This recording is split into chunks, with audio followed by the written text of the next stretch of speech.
Hey everyone, how's it going? Matthew Bailey here, and welcome to another Top Things video. Now, if you notice a little bit of a difference, I am actually sitting on my bed right now in my main bedroom. You might recognize this bed from my short film that I uploaded back in July with my good friend Matthew Davis Media and my cousin.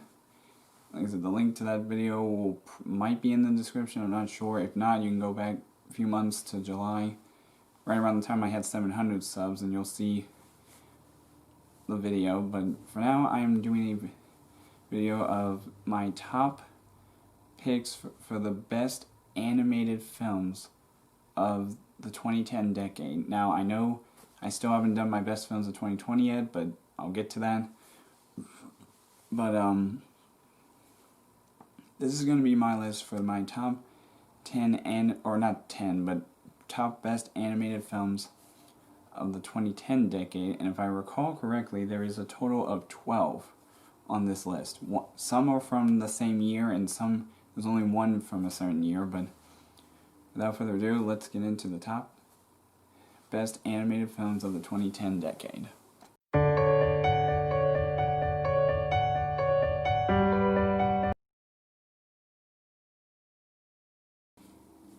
So as you can see from the year 2010, you knew this was going to be on the list when it comes to animated films, Toy Story 3.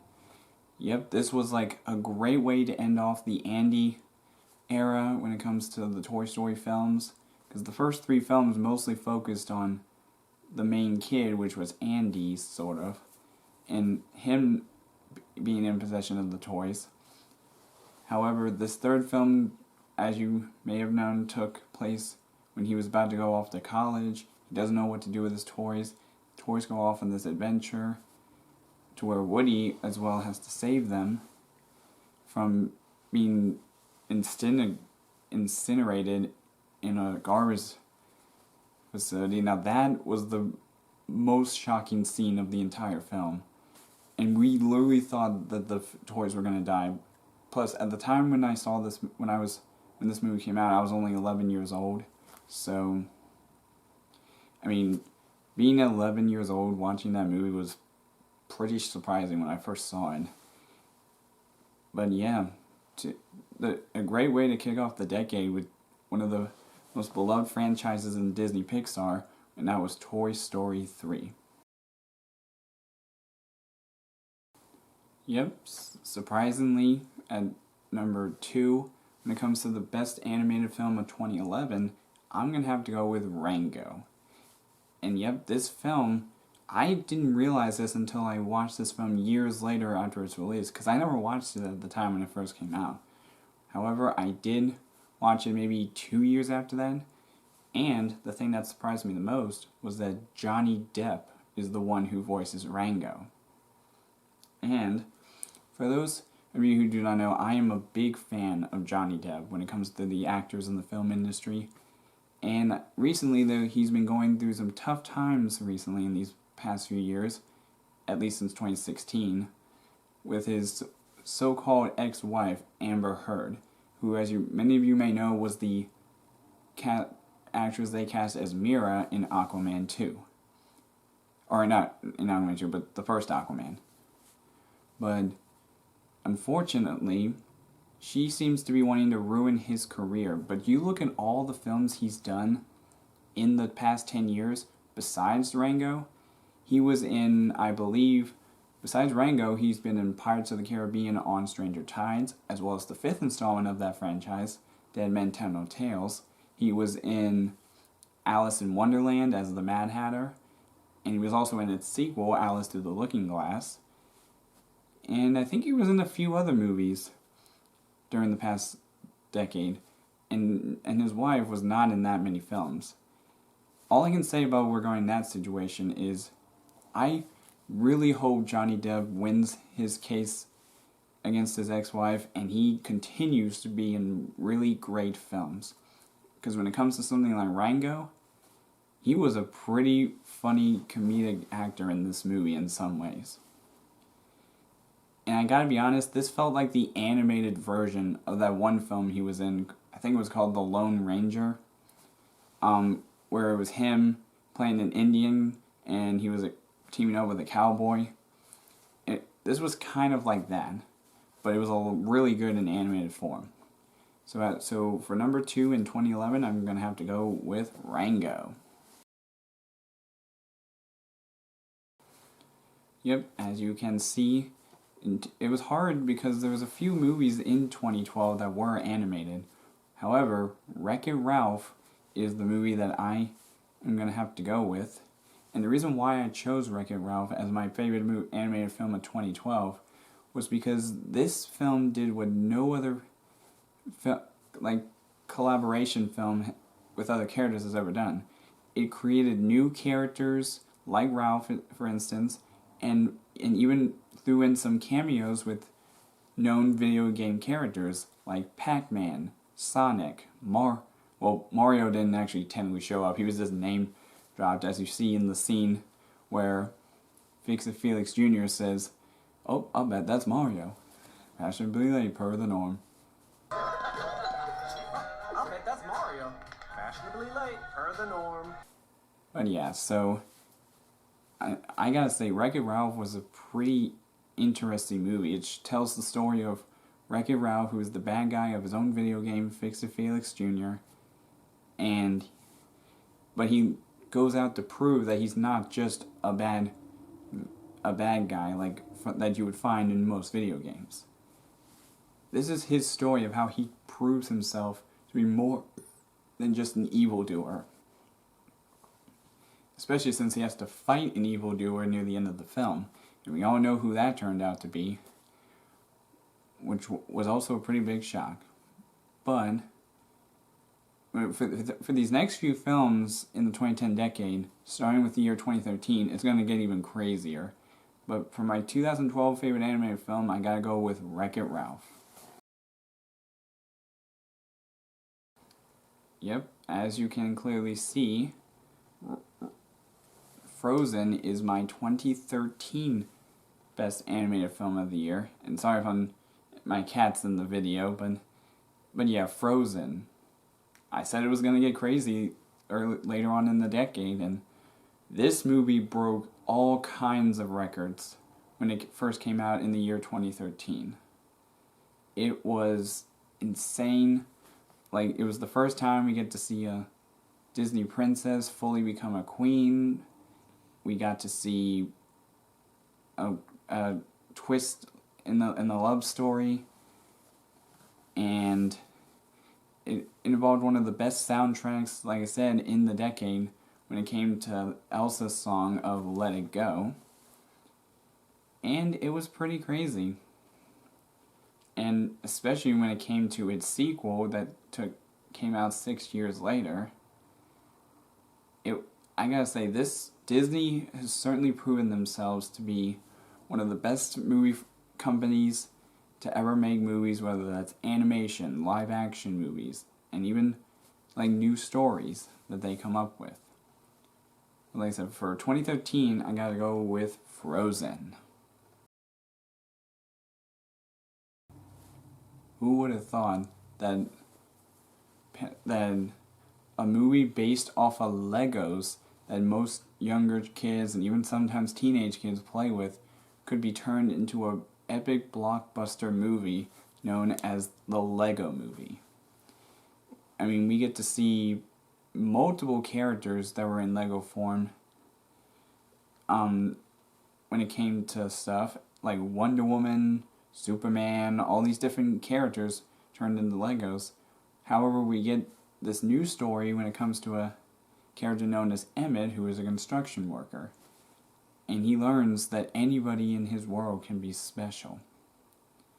Even him. And we got some amazing voice talents behind the film, with Chris Pratt voicing the main character. And we even get other big-time actors like Morgan Freeman voicing the Wizard. I forgot his name in the movie, but all I do know is that this movie turned out to be one of the best, what's the word? I'm trying to think of, an adaptation based on Legos. And I mean, sure, during this decade we did get some other adaptations for other classic things, like when it comes to video games, or movies, or books, that type of thing. But this movie turned out to be one of the biggest surprises when it came to theaters in 2014. As always, back when it comes to Pixar films and Disney, we got Inside Out. One of the first few out of a few Disney Pixar films to get nominated for a bunch of different awards.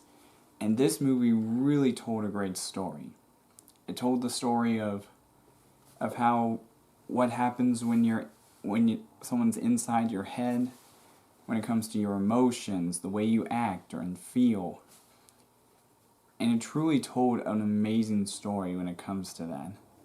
And I mean, there were some funny moments in this movie, and there were some weird, scary moments, and some sad moments at the same time. I mean, heck, most of the time it's based on happy and sad, and that's why joy and sadness were the two characters that were mostly featured in this film.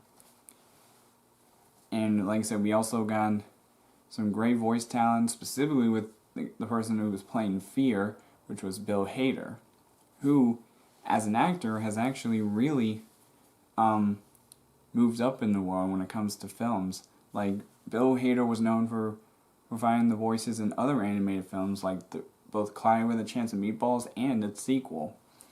He was also featured in the It movies, specifically It Chapter 2.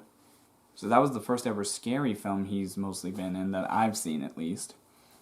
But I have to admit, this movie in Pixar was quite a phenomenon, and that was just 5 years ago. And we're still in the 2010 decade, so wait till you see what comes next. Now, 2016 is the start of where you will see multiple films from that specific year on this list. And I'm going to include them in this specific clip. And the two films of 2016 that I thought were the best of that year were Zootopia and, shockingly, Kubo and the Two Strings. Yep, both of these films were pretty amazing. Zootopia was again a Disney film. However, Kubo and the Two Strings was the first Laika film to actually be an outstanding feature. Unlike some of its predecessors, like Coraline, Paranorman, and the Box Trolls, this movie had some great storytelling. It's about a young boy named Kubo who basically tries to find his father's armor and defeat his grandfather, the Moon King. It's a pretty entertaining tale, and I gotta say, the way they told this story was actually so much better than, like I said, its previous films in like Coraline, Paranorman, and the Box Trolls. If I had to choose out of those three, which one was not so great, I would say the Box Trolls probably. Coraline being the one behind Kubo and the Two Strings. But I have to admit, Laika seems to be doing pretty well for themselves. I mean, sure, in the year 2019, they didn't really come up with a decent film, or at least a movie that didn't get a lot of attention, which was Missing Link, which I still need to watch that. But honestly, Kubo and the Two Strings, as well as Zootopia, broke a lot of records, specifically Zootopia. That was the one movie that I was like, I would kill to see a sequel to this story. Because if y'all remember from way back at the beginning of last year, in 2020, I did a fan film movie review on a supposed story to a sequel called Return to Zootopia. And I have to admit, if Disney decided to go with that story, maybe tweak it a little bit, especially when it came to certain scenes in the fan film, I have to admit, that story could be turned into a sequel for Zootopia 2 if they ever went down that path. I do know that they are creating a Disney Plus series called Zootopia Plus that will only focus on minor characters that we only briefly met in the first film, like Flash, 100-Yard Dash, the Sloth, the one mouse that we saw near the beginning and middle of the film that was saved by Judy Hopps, as well as the tiger dancers from Gazelle's dance group. So that seems interesting, but so for 2016 I have Zootopia and Kubo and the Two Strings. And once again, we have another Disney Pixar film on this list, and that is Coco. Yep, Coco. Similar to the story, basically, Coco kind of had a similar story to another film that got released a few years prior, called The Book of Life. But this one actually told a much more compelling story when it comes to Spanish culture, and especially since my little sister and father is a Mexican, I really enjoyed this film. I gotta say it. Coco had a great story and a good message too. That when it comes to celebrating the loss of your loved ones on a very special holiday, which I'm not sure if America truly has a holiday for that, but even if you don't, based on the movies, the actual holiday took place in the month of November. So who knows, maybe in time America might actually create a holiday for that. But I guess we'll see.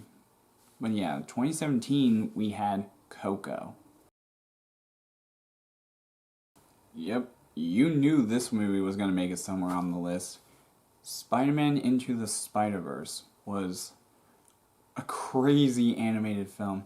Nobody could have thought that someone like Sony would be able to pull off a live-action Spiderverse type film when it comes to the Spider-Man franchise. Though we could be seeing that at the end of this year with Spider-Man 3, which we still don't know what the title is for that yet, but I'm psyched for that film. But right now we're talking about the animated version. I have to say, I think they really nailed this film when it came to animation. And if they can nail it in animation, then we could see a possible miracle when they do it in the live action tank in the third MCU Spider-Man film. But the story is basically about Miles Morales becoming his version of Spider-Man in an animated world. Now, there had been rumors that we could see a live-action Miles Morales sometime in the MCU.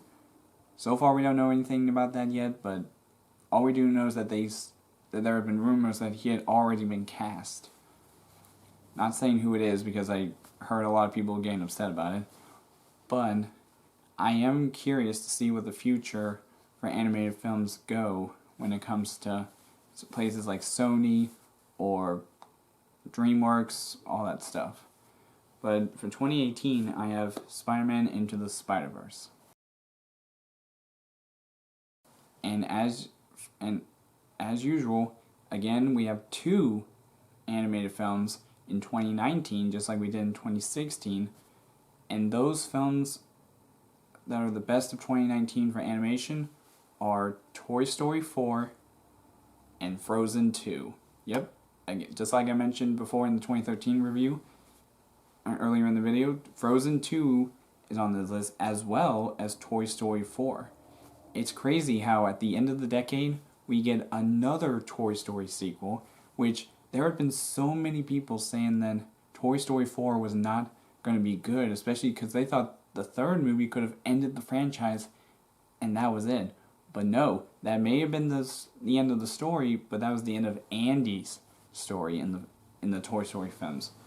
Toy Story 4, we got to see the end of Woody's story, because we started it out with Woody/Andy at the start of the first film, and as time went on, we got to see Woody's story progressed, specifically in all 3 movies.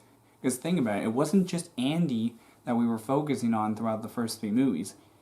Most of the time, the stories were focusing on Woody's story. Like the first Toy Story film, we got to see him cope with Buzz being the new toy in the room. Toy Story 2, we got to see him find out where his origins came, his actual origin story and where he comes from. And then Toy Story 3, we got to learn about how he